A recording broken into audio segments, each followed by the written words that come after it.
Who among us can deny the well-ordered beauty of things about us?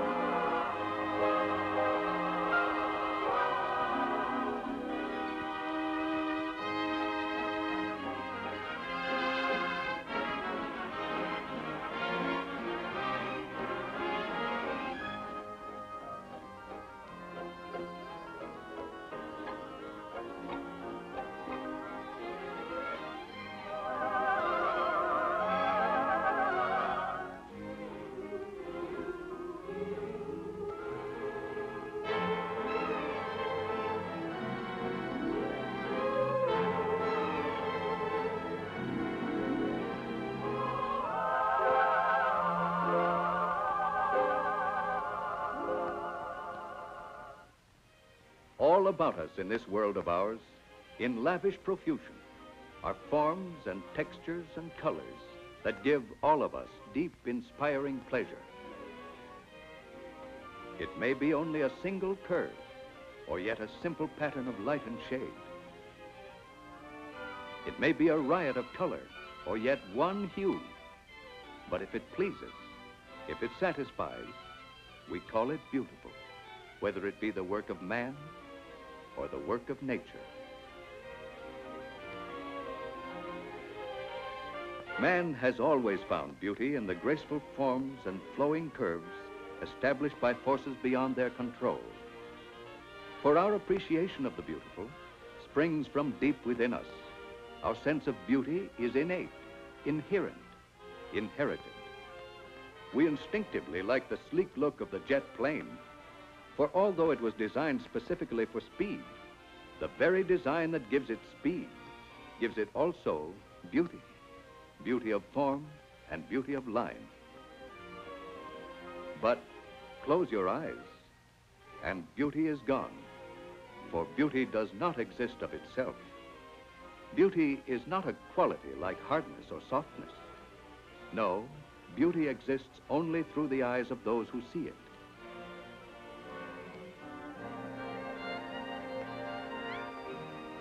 And yet, while it is given to every one of us to recognize and delight in beauty, it is given to few of us to create beauty. The ability to create the pleasing combinations of form and line and color we all consider beautiful. Such is the ability of the artist. Such also is the ability of the modern industrial stylist, for in a sense, he is an artist. Yet, where other artists are content merely to imitate, the stylist has the bold courage to create.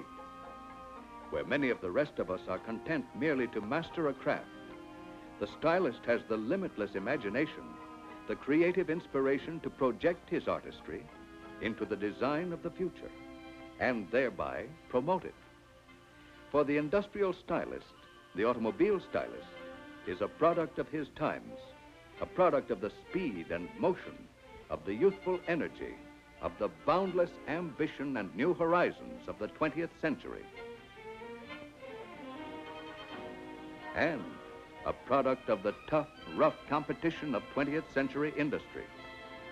The crushing weight of this competition squeezes out the second-rate design, for there's room at the top of the heap only for the best.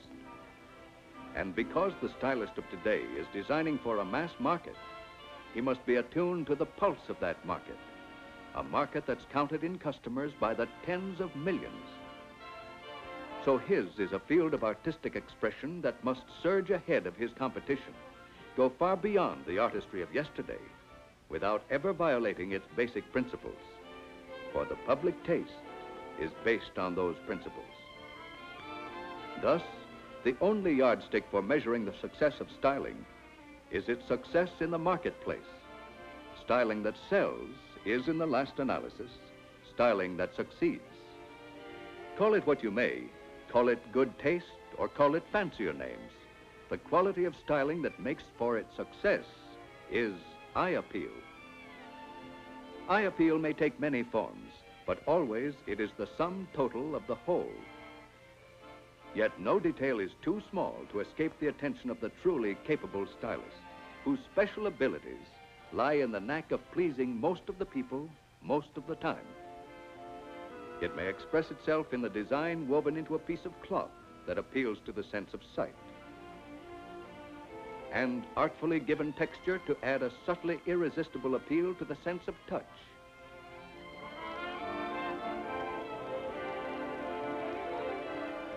It may be the finish applied to a new interior trim that imparts appealing warmth to an otherwise cold material. It may be a single sweeping curve that somehow is right because people like it enough to want it. It may be the general outline of the whole mass that somehow suggests dependability or graceful elegance or sweeping speed. And yet the stylist must be practical as well as artistic, cost-conscious as well as beauty-wise. He knows that to succeed, the product must be good, with the inherent goodness that comes from good research, good engineering, good production, good sales and promotion, and good management as well as good design. For the working stylist recognizes that he is but one member of a winning team whose string of victories in the battle for sales comes from the sum total of all the varied skills that make the winning product. But because he knows that the industrial woods are littered with otherwise splendid products that failed, simply because they failed to attract the public eye, he considers vital his job of packaging the product, of wrapping the goods so it will be beautiful to behold and desirable to own.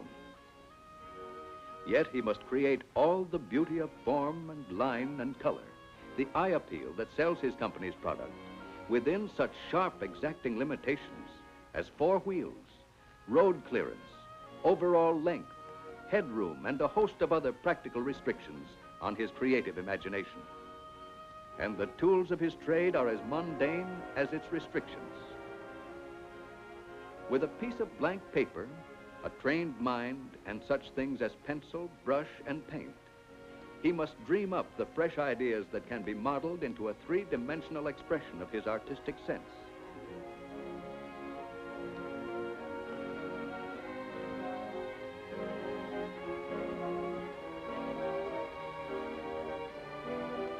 And with such ordinary products as textured cloth and lustrous leather and gleaming plastic, repeat his mental patterns to produce luxurious beauty along with human comfort, eventually transforming cold steel into the gleaming, eye-arresting beauty of the modern automobile. What manner of man is he then, this stylist?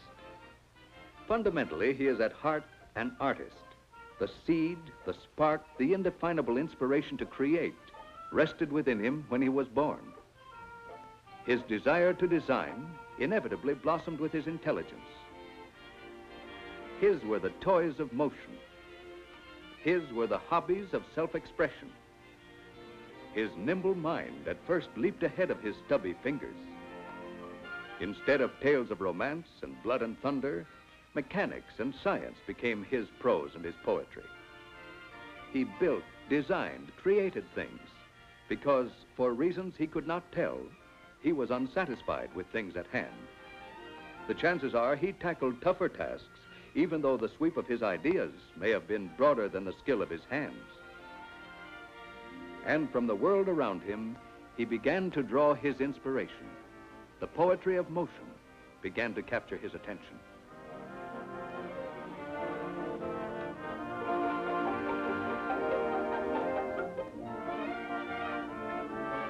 In his fertile mind, the forms, the curves, the shape of things about him fed the growing flame of his imagination. And conscious of the need within him, he may have enrolled in a school of design to learn its special language, learning and practicing as he went. Intensive training seemed only to whet his imagination. Monotonous practice seemed only to sharpen the keen edge of his inspiration. Finally, eventually, the born automobile stylist winds up designing automobiles, finally, eventually, nothing else will satisfy him.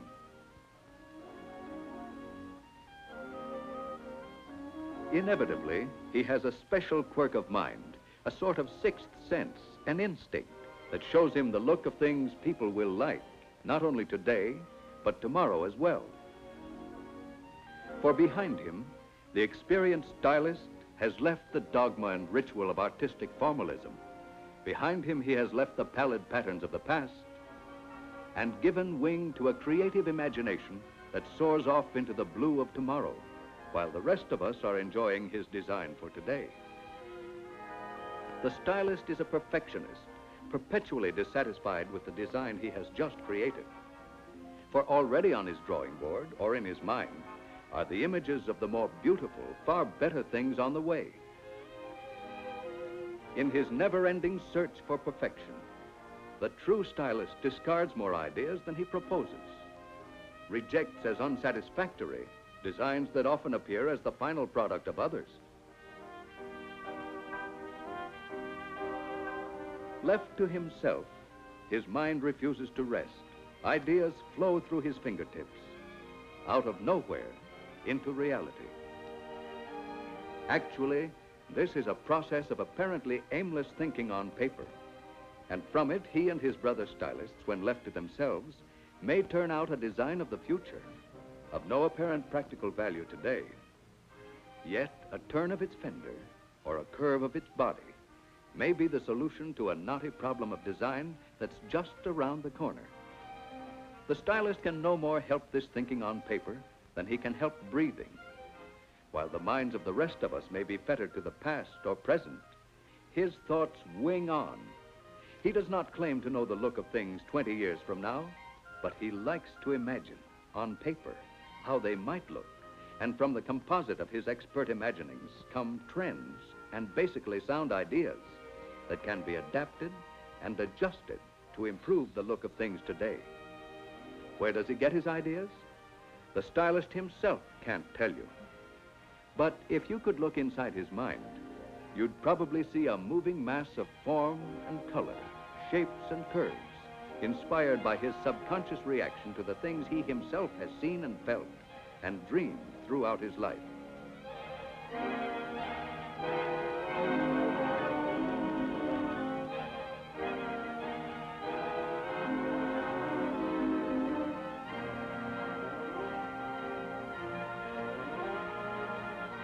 And so it is that when a team of skillful stylists is given a specific problem, the flying fingers of their minds soon dredge out of their dreams a score of answers to lay before the good taste of management for final selection.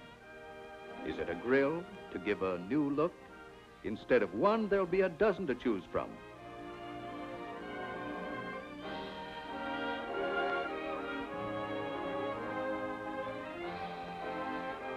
Is it an embellished port to give eye appeal to what essentially is just a round hole? The stylist will come up with a choice of 20, 30, or 40. And even while the choice is being made, the stylist is busily dreaming up still more.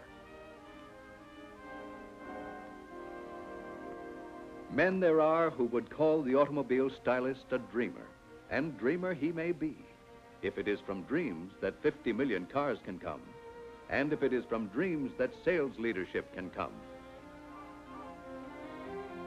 Dreamer he is then, with the courage to elaborate and improve on the past, to leap ahead of his soaring dreams and prove their worth in the rolling crucible of laboratory design, young in heart and young in mind, with the will to meet and beat the youthful competition of the world of his times.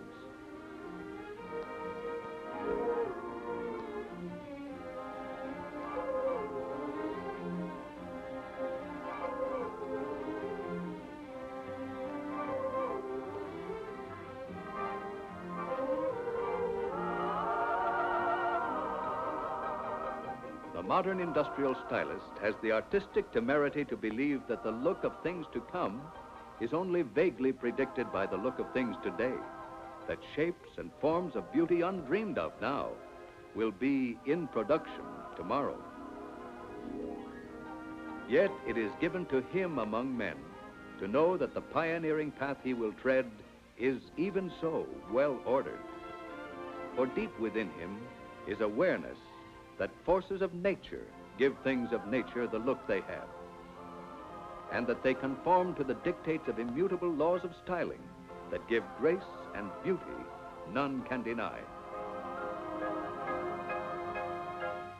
So came the sleek look of the jet plane. So will come the look of all things touched by the hand of the stylist.